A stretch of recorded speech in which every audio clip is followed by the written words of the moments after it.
घरों में आजकल तो फैशन की बंदरवाल होती है, दरवाजे पे जो बंदरवाल लोग लगाते हैं, कहीं मोती की लगा रहे, कहीं काय की लगा रहे। तो पहले जो बंदरवाल होती थी, उस बंदरवाल में कई शहरों में, जैसे काशी साइड में, तो आज भी जो बंदरवाल मिलती है उत्तर प्रदेश में और चलो तो गुजरात में, तो उसमें इतने बड़े बड़े कांच लगे रहते हैं, दर्पण। उसका क्या महत्व है, उसकी मूलता क्या है? शिव महापुराण की कथा कहती है दर्पण कितना बड़ा ले लो, बंदरवाल अगर दर्पण वाली नहीं तो इतना बड़ा दर्पण लो,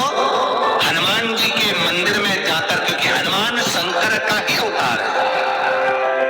हनुमान जी के मंदिर में जाकर हनुमान जी के उल्टे पांव का थोड़ा सा सिंदूर, चरण का थोड़ा सा सिंदूर एक कागज में लेकर आ जाइए। और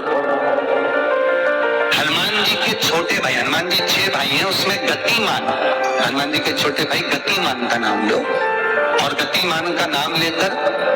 उस दर्पण पर सिंदूर से त्रिशूल बना दो, सिंदूर से त्रिशूल बनाकर उस दर्पण को घर के बाहर, दर्पण का मुख बाहर की ओर, ऐसे बाहर की ओर मुख कर दर्पण को घर के बाहर या दरवाजे पर, बिल्डिंग पर, ऊपर जाली में, फ्रंट में, कहीं पर भी उसको लगा दीजिए। महाराज केवल शंकर का स्मरण कर गतिमान का नाम लेकर हनुमान के उल्टे पांव का सिंदूर का त्रिशूल बनाकर जो दर्पण को लगा देता है, आपको 1 महीने के अंदर अंदर मालूम पड़ जाएगा कि पिछले जो महीने निकले हैं उस महीने का अंदाजा लगाना कि घर में लोग कितने बीमार पड़ते थे, और इस दर्पण को लगाने के बाद बीमारी कम हुई कि नहीं हो कम तो ठंडा कर देना, क्या जा रहा है, पर करके जरूर देखना, विश्वास रखकर करोगे,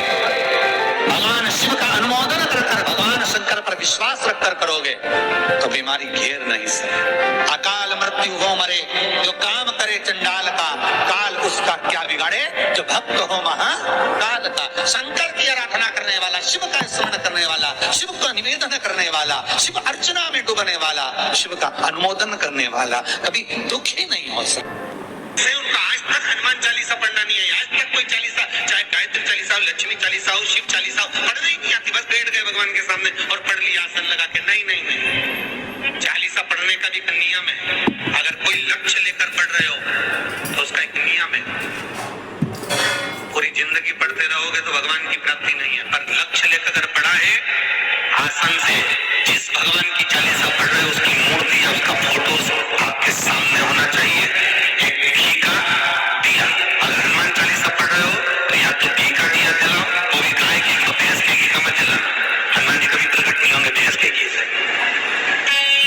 घी का दिया लगाइए अगर चालीसा का पाठ कर रहे हो हनुमान जी का। और बहुत ज्यादा संकट है, बहुत ज्यादा परेशानी है तो हनुमान चालीसा का पाठ करो तो तिल्ली के तेल का दिया, काली तिल के तेल का दिया, तिल का तेल का दिया हनुमान जी के सामने आसन बिछाकर, बहुत तकलीफ है तो 3 पाठ प्रतिदिन करो। और एक आसन से जितने समय 9 बजे अगर आप बैठे हो पाठ करने तो 9 बजे ही बैठना है।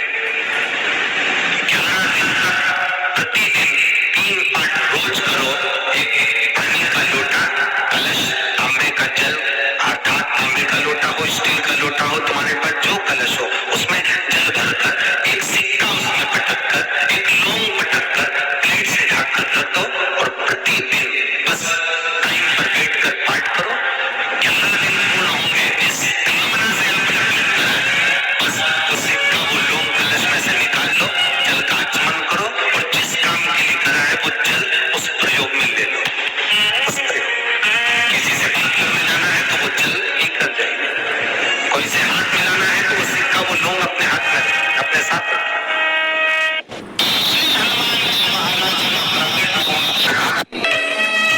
और बीमार नहीं चलता हो, दिक्कत आ रही हो तो हनुमान जी के दूसरे नंबर का भाई गतिमान का स्मरण करो, हनुमान जी के उल्टे पांव का सिंदूर लाकर गतिमान का नाम लेकर स्वस्तिक बना दिया जाए व्यापार वाली जगह पर, तो व्यापार अच्छा चलने लगता है। महाराज कोई व्यक्ति पैसा खा लिया, नहीं देना, बहुत परेशान हो गए, मांग कर दे गए, नहीं देना, हाथ जोड़ लिए, पांव जोड़ लिए, सब कुछ कर लिया, नहीं देना, तो हनुमान जी के तीसरे नंबर का भाई गतिमान, गतिमान का नाम लीजिए, पीपल के पत्ते पर लाल सिंदूर से जो व्यक्ति पैसा लेकर गया उसका नाम लेकर बैठे हुए पानी में गतिमान का नाम लेकर छोड़ दीजिए। कि उसको हाथ जोड़कर वो खुद फोन लगाकर बोलता है तेरा मैं पैसा लौटा दूंगा। रतिमान का स्मरण किया जाता है। रतिमान ध्यान दीजिएगा, पंचमुखी हनुमान का एक स्मरण, पंचमुखी हनुमान का एक भाव महाराज, जैसे बहुत ज्यादा तकलीफ अगर व्यक्ति को हो गई है, बहुत कष्टमय जीवन चल रहा है, हार गए हर जगह से और तकलीफमय जीवन चल रहा है, तो पंचमुखी हनुमान का एक शिव महापुराण का और स्कंद पुराण का एक बड़ा सुंदर मंत्र है। उस मंत्र को आप सब एक बार हमारे साथ में बोलें। ओम नमो हनुमते रुद्र अवताराय सर्व शत्रु संहारणाय सर्व रोग हराय सर्व वशीकरणाय रामदूताय स्वाहा। बस इस मंत्र को हाथ में काली तिल लेकर, एक जौ लेकर और गूगल लेकर, थोड़ा सा उसमें गाय का घी डालकर, कंडे को या अग्नि को जलाकर इस मंत्र का 11 बार 21 बार जाप कर अपनी कामना कर छोड़ दीजिए। कैसा भी रोग हो, बीमारी हो, कष्ट हो, दुख हो, तकलीफ हो,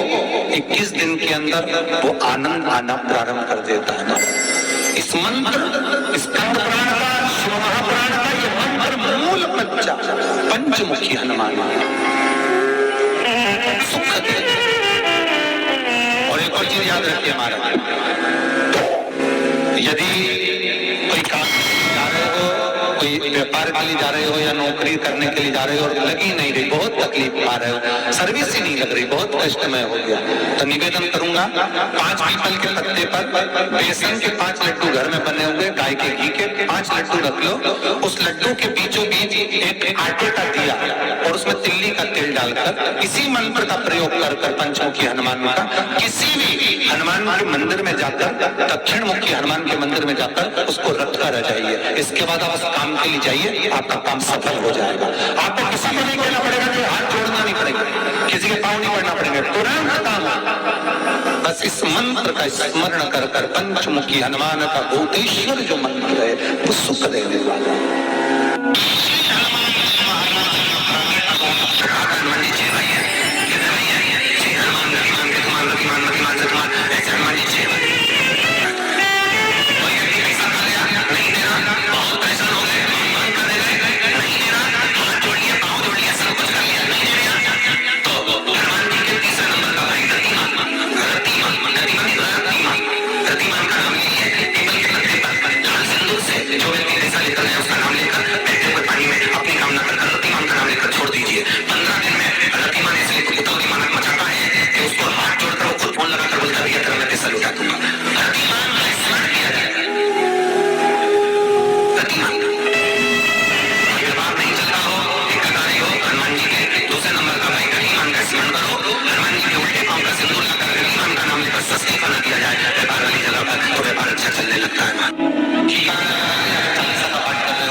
सामने आसन बिछाकर,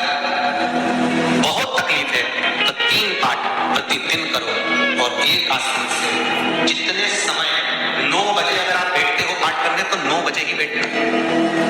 11 दिन तक प्रतिदिन 3 पाठ रोज करो। एक पानी का लोटा, कलश, तांबे का जल, अर्थात तांबे का लोटा हो, स्टील का लोटा हो, तुम्हारे पास जो कलश हो उसमें जल भरकर, एक सिक्का उसमें पटक कर, एक लौंग पटक कर प्लेट से ढक कर रख दो और प्रतिदिन बस टाइम पर बैठ कर पाठ करो।